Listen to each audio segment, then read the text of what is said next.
उत्तर प्रदेश की आर्थिक राजधानी कहे जाने वाले नोएडा की पुलिस ने एक ऐसे चौंकाने वाले हत्याकांड से पर्दा उठाया जिसे जब पुलिस ने प्रेस कॉन्फ्रेंस करके बताया तो हर कोई सुनकर हैरान रह गया और नोएडा पुलिस की हर कोई तारीफ कर रहे हैं। दरअसल एक 26 साल का लड़का कृष्ण कुमार पांडे जो बिहार के भोजपुर जिले का रहने वाला था, नोएडा के सेक्टर 137 के एक फ्लैट में घरेलू सहायक के तौर पर काम करता था। इस फ्लैट में घरेलू सहायिका के तौर पर एक 23 साल की लड़की भी काम करती थी। काम करते करते इन दोनों के बीच में प्रेम प्रसंग शुरू होता है और बाद में शादी तक आ पहुंचती है। हालांकि आरोपी प्रेमी की हरकतें ऐसी थी कि लड़की बार बार शादी से मना करती रही। इसके पीछे की सबसे बड़ी वजह थी आरोपी क्रिमिनल बैकग्राउंड से था। चोरी के आरोप में पहले भी गिरफ्तार करके पुलिस ने उसे जेल भेजा था। जेल से वापस आने के बाद जब फिर से अपनी प्रेमिका से मिलकर वो शादी का दबाव बनाने लगा तो उसकी प्रेमिका ने शादी करने से मना कर दिया, जिसके बाद उसने अपनी प्रेमिका की गोली मारकर हत्या करके फरार हो गया। और फिर नोएडा पुलिस उसे पकड़ने के लिए एड़ी से चोटी तक का जोर लगाती है और फाइनली उसे गिरफ्तार कर लिया जाता है बिहार के भोजपुर जिले से, यानी उसी के गांव से। और अब आगे की कार्रवाई नोएडा की पुलिस कर रही है। नमस्कार, मेरा नाम है देवनाथ पांडे और आप देख रहे हैं BDF न्यूज। पूरी खबर आपको विस्तार से बताएं तो नोएडा की एक 24-23 साल की लड़की को उसके पार्टनर ने कथित तौर पर उसके किराए के घर में सबसे पहले गोली मारी। नोएडा पुलिस घटनास्थल पर पहुंचती है, जानकारी इकट्ठा करती है तो सबसे पहले पुलिस को उसके प्रेमी पर शक होता है कि आरोपी से शादी करने से मना करने पर उसकी हत्या हुई होगी, क्योंकि आसपास के लोग वही बता रहे थे। उसके बाद नोएडा पुलिस आरोपी कृष्ण कुमार पांडे को गिरफ्तार करने के लिए कई टीमें गठित करती है और आरोपी को बिहार से दबोचती है। रिपोर्ट के मुताबिक Noida phase 2 police station house officer के विंध्याचल तिवारी एक नाम की महिला है। उन्होंने उस महिला की पहचान सोनू के रूप में की है, जो उत्तर प्रदेश के अमरोहा जिले की रहने वाली थी। उन्होंने कहा कि वो घरेलू सहायिका का काम करती थी और अपनी 2 बहनों और एक भाई के साथ किराए के मकान में रहती थी। आरोपी उससे शादी करना चाहता था लेकिन वो तैयार नहीं थी और यही एक मुद्दा बन गया। उन्होंने कहा कि शुक्रवार शाम करीब 7:30 पर सोनू की एक बहन का फोन आता है जिसने उसमें आरोप लगाया कि उसे गोली मार दी गई। उन्होंने कहा कि मौके पर पहुंचने पर देखा गया कि उसके सीने में गोली लगी थी। उसे अस्पताल लेकर लोग गए जहां पर उसे मृत घोषित कर दिया गया। इस मामले में नोएडा की पुलिस ने कहा है कि बिहार के रहने वाला जो कृष्णा कुमार सोनू दोनों मिलकर एक फैक्ट्री में काम करते थे पहले से, तब से रिलेशनशिप में थे। अधिकारियों ने कहा कि कृष्णा कथित तौर पर उस पर शादी के लिए दबाव डाल रहा था और शक है कि उसके मना करने पर ही उसने गोली चलाई होगी। इस मामले में सेंट्रल नोएडा के deputy commissioner of police Shakti Mohan Awasthi ने कहा कि शुरुआती जांच से यह मालूम चला कि कृष्णा दिन में पहले महिला के किराए के कमरे में गया था जहां उससे बहस हुई थी, जिसके बाद उसने गोली चलाई। घटना के तुरंत बाद आरोपी मौके से फरार हो गया। उन्होंने शक्ति मोहन अवस्थी जी ने आगे कहा कि FIR इसमें दर्ज की गई है। आरोपी को गिरफ्तार करने के लिए कई पुलिस टीमें बनाई गई और फॉरेंसिक टीम वगैरह सब कुछ वहां पर जो भी एक औपचारिकताएं होती हैं, उसके बाद बॉडी को पोस्टमार्टम के लिए भी भेजा गया। के समय एक व्यक्ति से नाम कृष्ण कुमार है, उसने अपनी प्रेमिका की गोली मारकर हत्या कर दी गई थी। तत्काल ही संज्ञा धाराओं में मुकदमा पंजीकृत किया गया और लगातार टीमों को लगाया गया ताकि घटना का शीघ्र अनावरण हो पाए।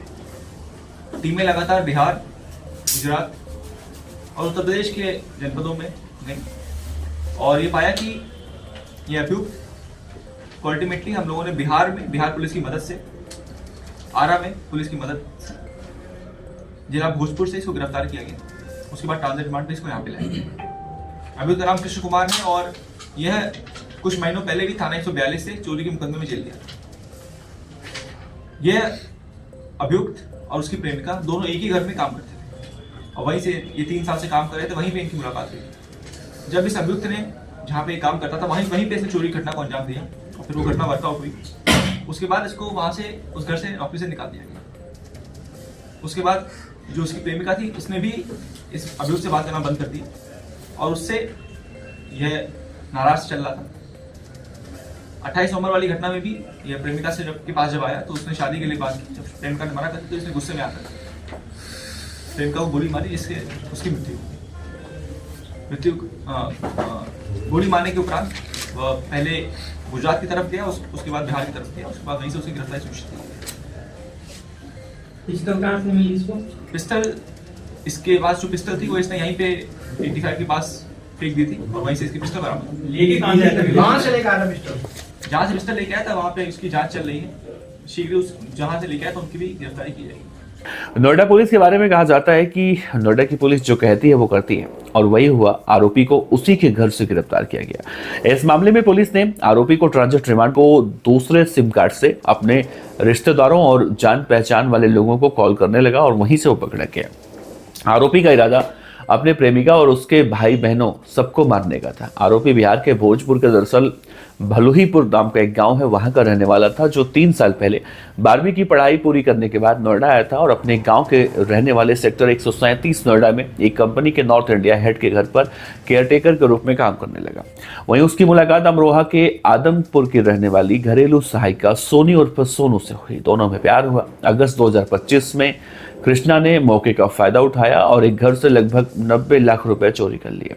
सेक्टर 142 की पुलिस ने उसे गिरफ्तार किया। इस मामले में जेल भेजा। उसने जेल जाने के बाद भी सोनू से वहां से आने के बाद भी बातचीत करने की कोशिश करने लगा, ऑफर देने लगा शादी से। लेकिन जब उसने क्रिमिनल बैकग्राउंड के व्यक्ति से शादी करने का इरादा नहीं बनाया, मना कर दिया, तो उसने उसकी गोली मारकर हत्या कर दी। उसके बाद वो गुजरात अपने दोस्तों के पास गया, जिन्होंने उसके ठिकाने के बारे में जानने के बाद मतलब साफ तौर से मना कर दिया। सबसे पहले वो अपने दोस्तों के पास भी गया था, वो लोग मना कर दिए किसी भी तरह की कोई मदद करने से।